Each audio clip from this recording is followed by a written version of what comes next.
신경림 시인입니다. 올해 돌아가셨습니다. 여기는 지금 살아계신다고 되어 있는데 올해 돌아가셨어요. 한 달쯤 됐나? 얼마 전에 돌아가신 분입니다. 신경림 시인입니다. 저는 이분하고 술자리를 3번 가졌던 적이 있었습니다.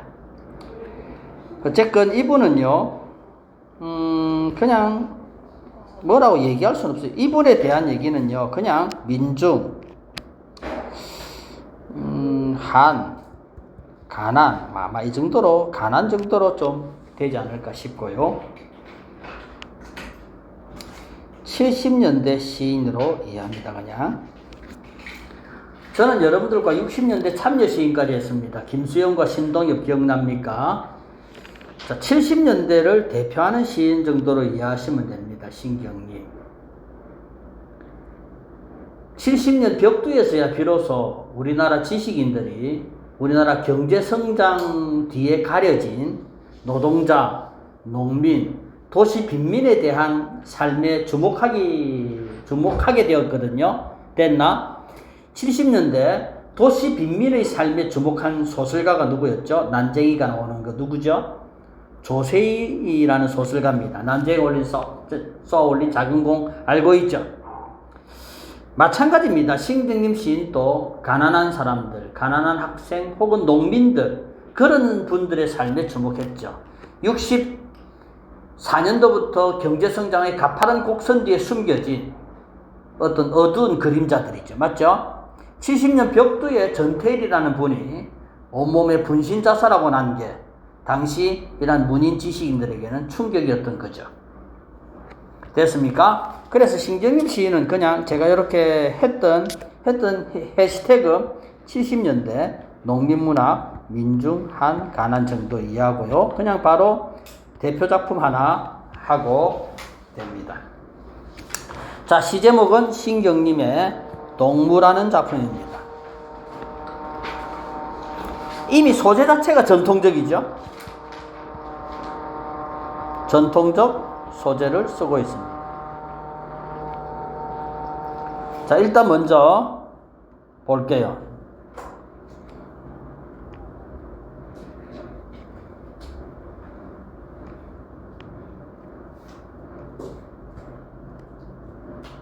셈이 초록색으로 형광펜 칠한 게 뭘까요, 지금요?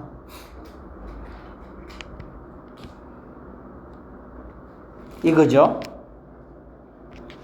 됐습니까? 장소가 이동되고 있습니다. 처음 어디 있었다? 텅 빈 운동장이에요. 텅 빈 운동장에 있다가 소주집에 갔다가요. 장거리로 갔다가요. 쇠전을 갔다가 왜 이걸 안 했을까? 도수장으로 옵니다. 이렇게 장소 이동이 됩니다. 그리고 이 시를 읽을 때는 뭐 챙기라 했노? 정서 챙기라고 했죠. 화자의 정서는 이처럼 뭐다? 직접 나오죠. 뭐 하다고? 원통하다고. 화자의 주 정서는 지금 뭐다? 원통입니다. 아주 원통합니다. 하나 봅시다. 왜 사는 게 힘들까요? 이처럼 원통하다고 뭐 했습니까? 직설적으로 감정을 노출했죠. 이거 됐나? 원통하다고 바로 얘기합니다. 왜 원통하냐면은 이겁니다. 이것 때문이에요. 이것 때문에 원통하다고 얘기합니다.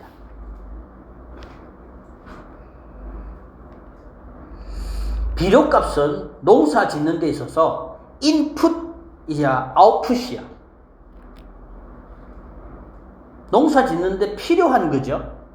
그렇다면 그만큼 아웃풋이 크면 되는데 맞습니까? 비료값도 안 나오는 농사를 했으니까 인풋은 있으나 아웃풋이 그보다 더 적었다는 얘기잖아. 이 말 알겠죠? 계속 이거는 뭡니까? 적자 인생이죠. 농사 지어봤자 뭐다? 소용이 없다는 얘기죠. 그래서 밑에 아예 옆편네한테나 맡겨두고 뭐 할 뿐이다 그냥 꽹가리 들고 나설 뿐이란 얘기죠. 이 말 되겠습니까? 이렇게 꽹가리를 들고 시제목 뭐 할 뿐이다? 농무를 칠 뿐이네요. 그런데 자, 현재 화자는 대단히 뭐다 지금? 원통하잖아. 그런데 이렇게 원통한 사람이 허허이 참네. 뭐야 이거? 신명이 난답니다. 분명히 모순이 아니야.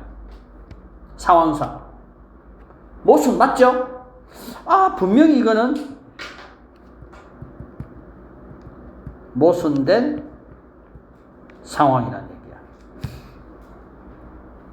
모순이 나오면 너희들 표현법이 뭐 아니면 뭐야?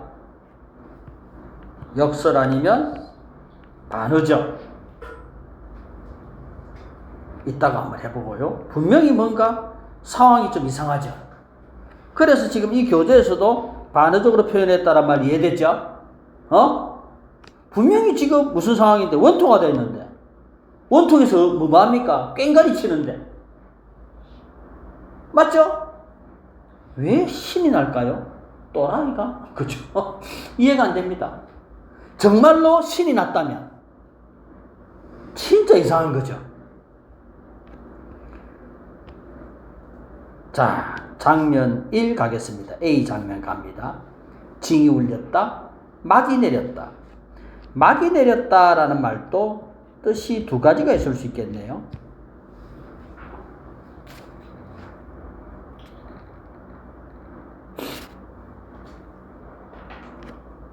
뭐가 있을 수 있다? 그냥 막이 내렸다. 이 사람이 지금 보니까 뭐 가설무대 이런 말로 미루고 이 사람 지금 많은 사람이죠. 뭔가 공연을 했죠. 맞지? 그래, 막이 내렸다라는 얘기는 첫째 뭐다? 공연이 뭐 했다?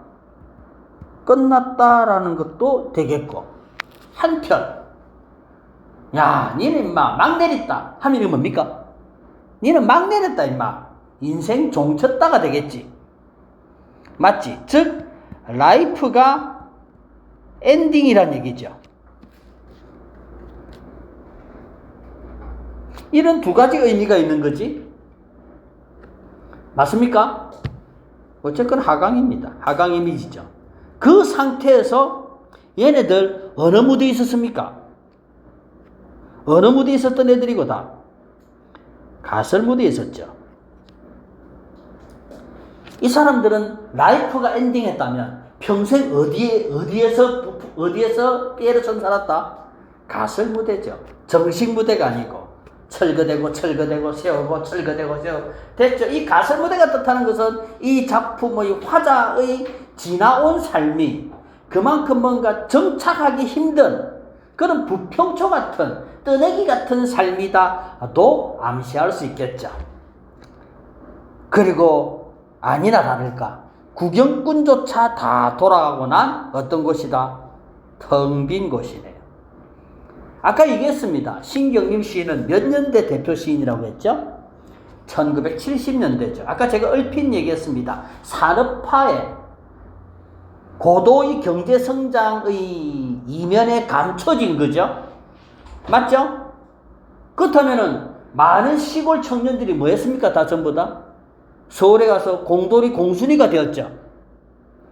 즉 이촌 향도 현상이 생겼던 거죠. 그렇다면 농촌은 뭐 하겠니? 텅 비어 있겠죠. 따라서 산업화로 농민들이 도시를 떠나 텅 비어버린 농촌의 현실을 상징하는 게 바로 텅 빈 운동장의 상징성이라는 얘기죠. 여기까지 되었습니까? 한편 우리가 나오죠. 제가 얘기했습니다. 시에서 화자가 우리가 나오면은 개인 서정시가 아니라 뭐가 된다? 이거는 사회 참여적인 목소리를 낸다라고 했죠. 여기서 분이 얼룩짓다는 말, 이 분도요 두 가지로 뜻이 나올 수 있는데 분이 얼룩졌네요. 왜 분이 얼룩져요? 뭐 했으니까 얘네들? 공연을 했으니까 이 분은 분장이겠죠. 맞죠? 그런데 분장도 채 안 지우고 소주집을 갔다라는 것도 문맥상 맞지만 좀 더 문맥에 적합하려면 얘네들은 원통하잖아. 그렇다 분이 얼룩진 게 아니고 분이 얼룩질 수도 있겠죠. 즉 여기서 분은 울분이죠.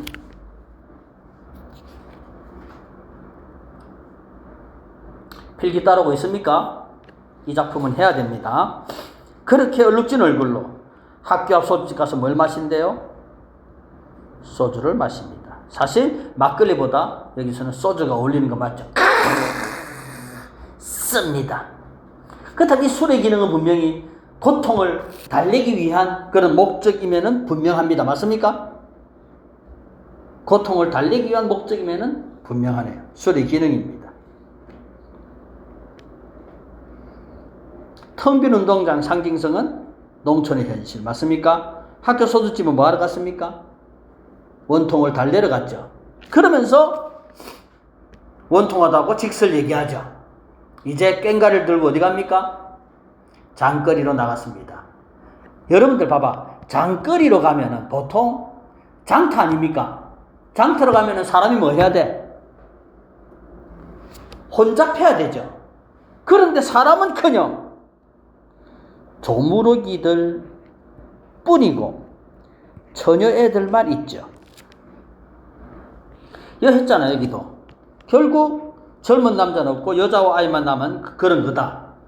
결국 꽹과리를 들고 했을 때 만약에 사람들이 많아가지고 이해됐습니까? 아이고 강씨 요새 많이 힘들지 같이 동조라도 해준다면 내한테 그 울분스러움이 다소나마 위안은 되겠지만 빌어먹을 킬킬대기만 하고 따라다니기만 하는 그 꼬맹이들 보면서 결국 이 세모들은 소외감을 더 부추기는 존재들이 되겠죠. 이해가 되었습니까? 그런 상태에서 어떤 사람은 뭐가 되고 어떤 사람은 뭐가 되지만 꺽정이처럼 울부짖고 서리비처럼 해야 된다고 했습니다. 소설 속 실제 인물들이죠. 소설 속 인물들입니다. 임꺽정이라는 소설에서 나오는 꺽정이고 서리비는 당시 임꺽정의 책사였는데 자기 먹고 살라고 임꺽정을 고발하는 놈입니다. 배신자예요. 꺽정이는 현실 저항적인 인물이고요. 서리미는 봐봐라. 보름달은 밝아 어떤 녀석은 꺽정이처럼 울부짖는 녀석도 있고 또 어떤 녀석은 서리미처럼 해야 되는 녀석이 있다는 얘기는 결국 꺽정이는 무슨 삶을 뜻하는가 하면은 이런 현실에 뭐하는 사람이 있고 저항적 태도로 사는 사람이 되겠고 됐죠? 서리미는 그렇다면은 현실 타협적이든가 혹은 순응적인 삶을 사는 사람을 뜻할 수도 있겠죠. 그런데 해해되지만이라고 했으니까 이 시의 화자는 뭐도 아니고 뭐도 아닙니까? 이 더러운 현실에 뭐하지도 못하고 저항하는 것도 아니고 그 다음에 타협하는 것도 아니죠. 오직 뭐 할 뿐입니까? 그냥 꽹과리 치고 나갈 뿐이죠. 아무도 자기를 달래주지 않고 맞죠? 철없는 애들만 키기닥거릴 뿐이잖아요. 그러면서 이 농무행위는 이제 어디를 거쳐갑니까? 소 파는 소마켓, 소시장과 어디를 지나가요? 도살장을 지나가죠. 도수장이 뜻하는 것은 죽음이죠. 분명히 봐봐라. 이런 죽음 앞에 왔는데도 불구하고 신명이 난다니까 분명히 이건 뭐다? 반어죠. 맞습니까? 이 반어는 비극성이 더 심화되는 반어가 되죠.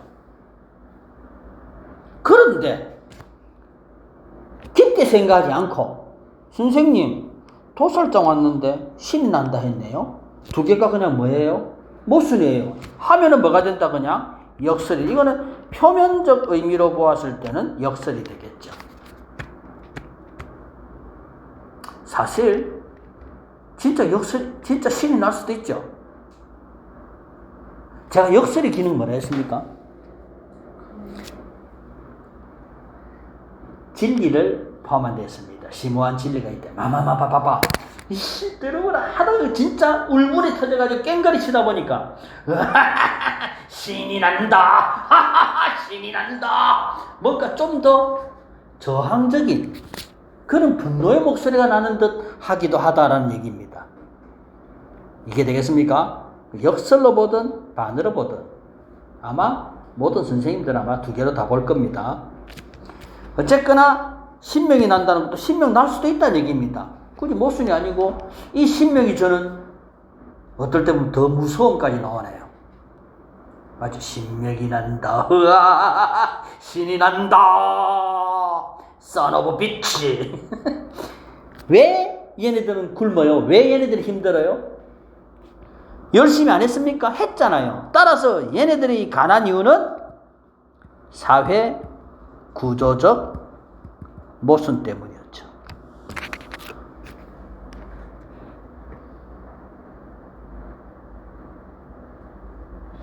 마지막에 농무행동 모습을 갖다가 묘사했죠. 시가 좀 서글프죠? 그지? 역설로 보면 시가 좀 무섭고 전체적으로 봤을 때는 반으로 보는 게 좀 적당하지 않을까? 맞죠? 그래 보입니다. 그래서 반으로 본다면 뭐뭐 할 거나 뭐뭐 할 거나 이러한 목소리도 좀 그죠? 좀 느껴지고요. 문제 한번 풀어봅시다. 1번 문제 갑니다. 공간의 이동에 따라 시상을 전개하고 있다. 무조건 뭐합니까? 맞는 말이죠. 선지 2번 가겠습니다. 지규를 활용하여 대상의 행동을 표현했다. 이렇게 빗금을 끌어야 했습니다. 이 작품에 뭐는 없었습니까? 하다 보니 색깔 나오는 단어들 없었는데요. 그죠? 자, 농무라는 전통적 소재를 제시하여 한을 표출했죠. 분노, 울분과 한을 표출했습니다. 4번 가겠습니다. 자, 이거 한번 풀어볼까요? 보기를 참고해 풀어야 됩니다. 윗글 이해와 전혀 관계없습니다. 보기하고 관련되는 선지입니다. 보기하고 어긋난 게 답이라는 얘기입니다. 따라서 봐봐. 보기를 빗보았더니 이로 인해란 말이 있고 이러한이 있지. 자, 어디가 중요하나? 이러한 뒤하고 한 편이겠네요. 이러한 뒤부터 여기서 여기까지가 중요한 말이네요. 이러한 상황에서 시인은 이걸 얻기 위해서 역설적으로 드러냈고요. 그랬단 얘기죠. 정답 뭘까요? 보기하고 관계없는 게 있네요. 어딘가. 신명을 느끼는 것은 방금 뭐라 했습니까? 역설이라고 했죠? 극복 태도랑 전혀 관계가 없는 거죠. 이해됐습니까? 자, 이런 문제들 수능형 문제입니다. 잘 풀어주셔야 됩니다.